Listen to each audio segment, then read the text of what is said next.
you see that? The guy vanished whilst I had my hands round his neck. Oh! I think I've broken my thumb on my other thumb. Rooster? Rooster, where are you? Beeblebrox, you are on your own now. You have arrived on the Frog Star. Hey, what? Who are you? I am Gargravar. I am the custodian of the Total Perspective Vortex. Oh, hi. Hello? Hey, why can't I see you? Why aren't you here? I am here. At least my mind is. My body wanted to come, but it's a bit busy at the moment. Things to do, people to see. You know how it is with bodies. I thought I did. I hope it's gone in for surgery. The way it's been living recently, it must be on its last elbows. Elbows? You mean its last legs? I know what I mean. Hey, wild. So you are to be put into the Vortex, yes? Oh, well, this cat's in no hurry, you know. I can just slouch about, taking a look at the local scenery, you know. Have you seen the local scenery? No.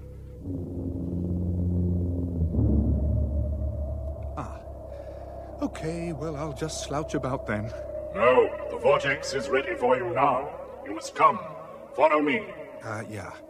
How am I meant to do that? I'll hum for you. Just follow the humming. Okay. Anything for a weird life? The universe, as has been observed before, is an unsettlingly big place, a fact which, for the sake of a quiet life, most people tend to ignore. Many would happily move to somewhere rather smaller of their own devising, and this is what most beings in fact do.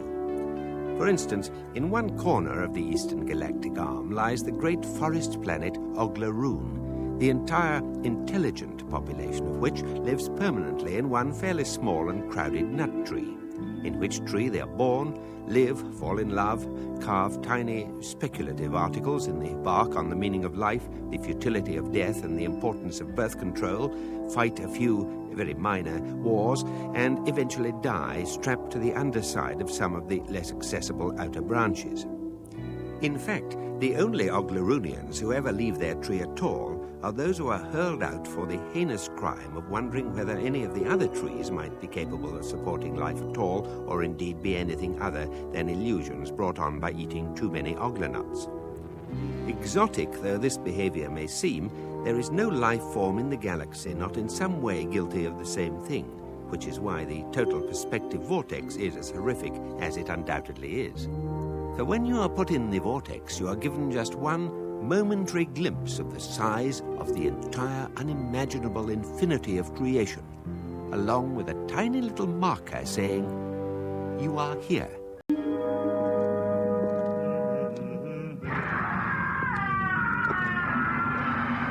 Hey, man, what was that? A man being put in the Vortex, I'm afraid. We're very close to it now. Hey, it sounds really bad. Couldn't we maybe go to a party or something for a while, think it over? For all I know, I'm probably at one. My body, that is. It goes to a lot of parties without me. Says I only get in the way. Hey, oh, hey. I can see why it wouldn't want to come here. This place is the dismalest. Looks like a bomb's hit it, you know? Several have. It's a very unpopular place. The Vortex is in the heavy steel bunker ahead of you. The universe does that to a guy? The whole infinite universe. The infinite suns. The infinite distances between them. And yourself, an invisible dot on an invisible dot. Infinitely small. Infinitely small. Infinitely small. Hey, I'm Zaphod Beeblebrox, man, you know? That is precisely the point. Enter. Hey, what, now? Now. It doesn't look like any kind of a vortex to me. It isn't. It's just the lift. Enter.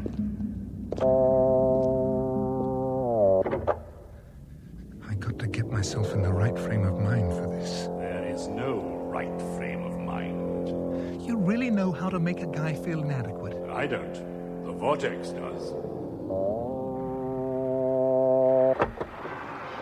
There. The Vortex.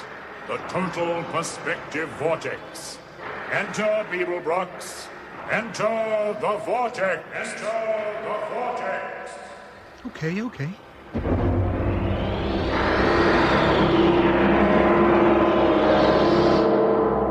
The vortex derives its picture of the whole universe on the principle of extrapolated matter analyses.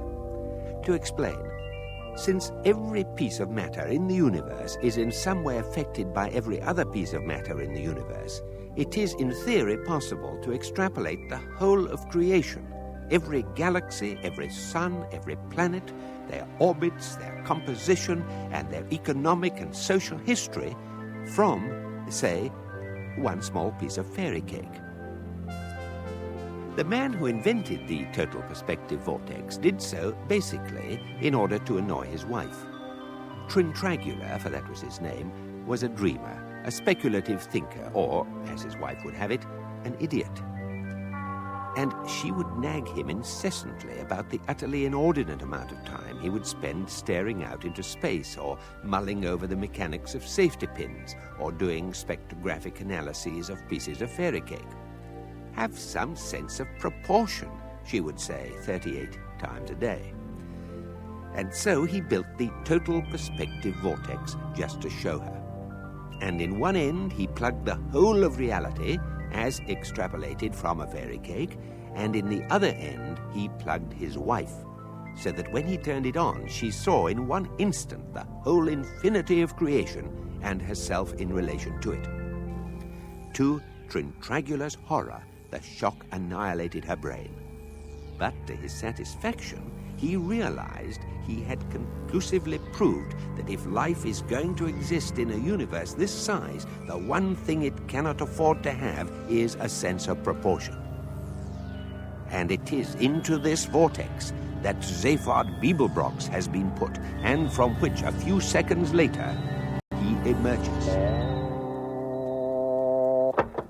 Hi. Beeblebrox, you're... Fine. Could I have a drink, please? You've been in the vortex? You saw me, kid. And you saw the whole infinity of creation? The lot, baby. It's a real neat place, you know that? And you saw yourself in relation to it all? Yeah. And what did you experience? He just told me what I knew all the time. I'm a really great guy. Didn't I tell you, baby? I am Zaphod Beeblebrox!